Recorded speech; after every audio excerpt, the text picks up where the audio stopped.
Hello again, ladies and gentlemen, my name is Ash and today we're going to talk about another example of Respawn Entertainment carrying EA on its back through the whole year. You might know these developers from the games like Titanfall and Apex Legends, however, not many players around the world expected these guys to make a good Star Wars game, so that EA could publish it and not mess it up in the process. If you're familiar with the video game industry and its news, you might know that EA has already published several games about Star Wars that were not really that good. What is more important in this regard, they were not good mostly because of EA's faults as a publisher, because it were not the developers to publish the unfinished games with microtransactions for the full price of $60. To be honest, I was also rather skeptical towards the release of the new Star Wars Jedi The Fallen Order because of this.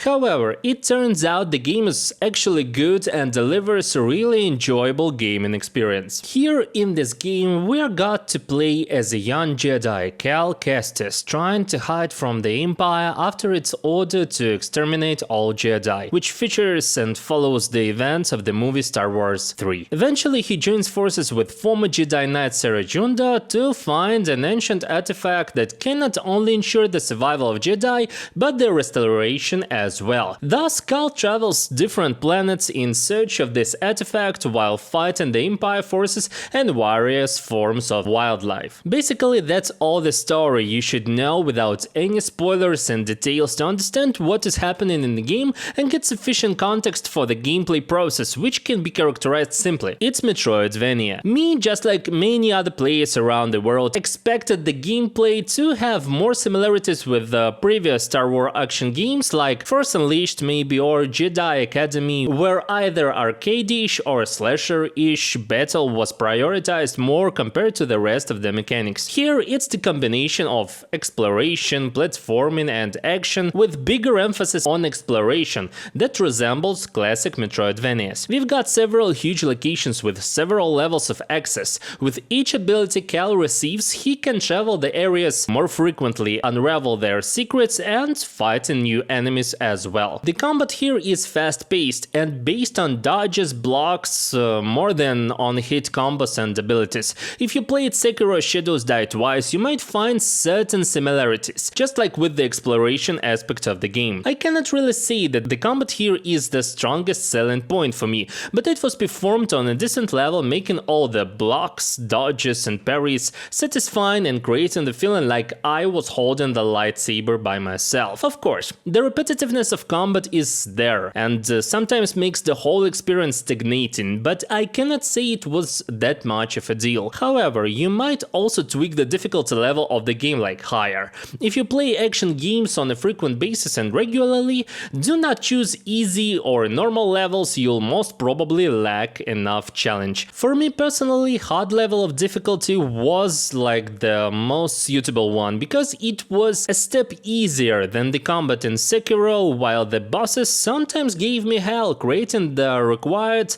like really balanced level of challenge, which I enjoyed the most. Certainly, there are some questions and some concerns with the combat. Of course, like why can the lightsaber cut off limbs, or why can it even block and parry wild beasts? It's because the sword is supposed to cut through everything it touches and mostly can be stopped by another lightsaber. Also, it isn't clear why the enemies respawn with each save point you unlock. The game has a similar system of saves and respawns to the Dark Souls bonfires, where you can save, rest, level up the character while also reset the whole area and make the enemies reappear once again. For Soulsborne games it was logical, and this particular characteristic was embedded in the plot. Here it's not. But oh well, maybe it was some sort of an homage to the older Metroidvania games which did not concern themselves with such BS and like whatever, let them just respawn and that's it. Platforming and exploration in the game is what I like the most. You've got double jumps and wall runs like in Prince of Persia, and when combined with his Jedi powers like slowing time, pulling and pushing objects, allows us to travel almost everywhere we can see and explore all the world's secrets. It's interesting to figure out the lore of the game and discover various stories supporting the plot and explaining actions of Cal's allies and enemies,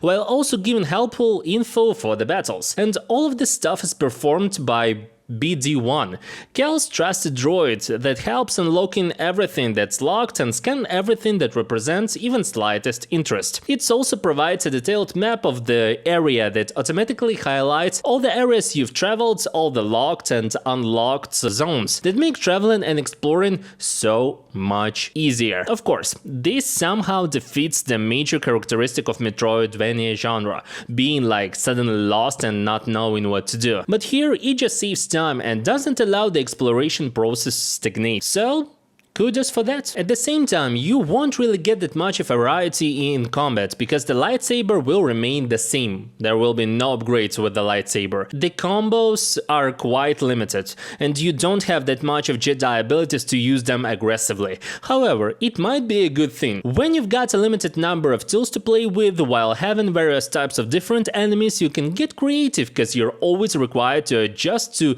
new fighting approaches. So, what are you allowed to customize?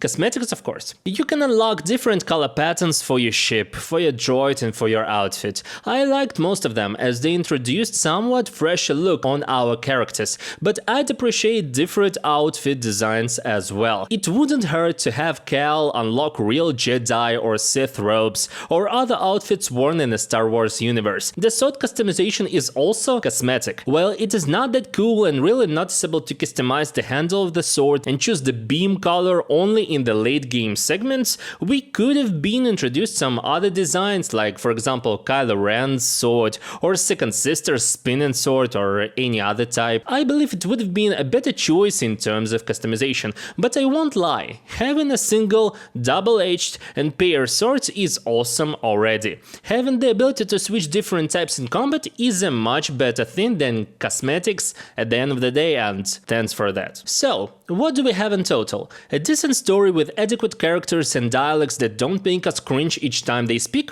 Check. A combat that is enjoyable despite its limitations? Check. Exploration of Metroidvania style with backtracking and unlocking new abilities as you progress? Check. Wall running? Also check. Therefore, it is quite unsurprising that this game is for many years it's one of the best selling. Who would have thought that all the players wanted was the good single player game that is fun?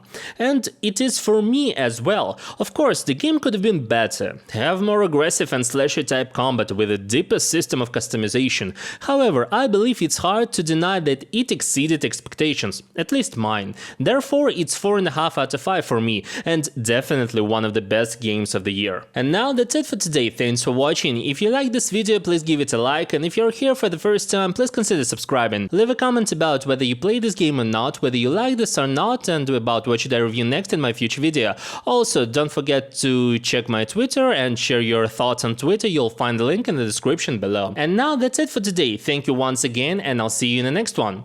Goodbye.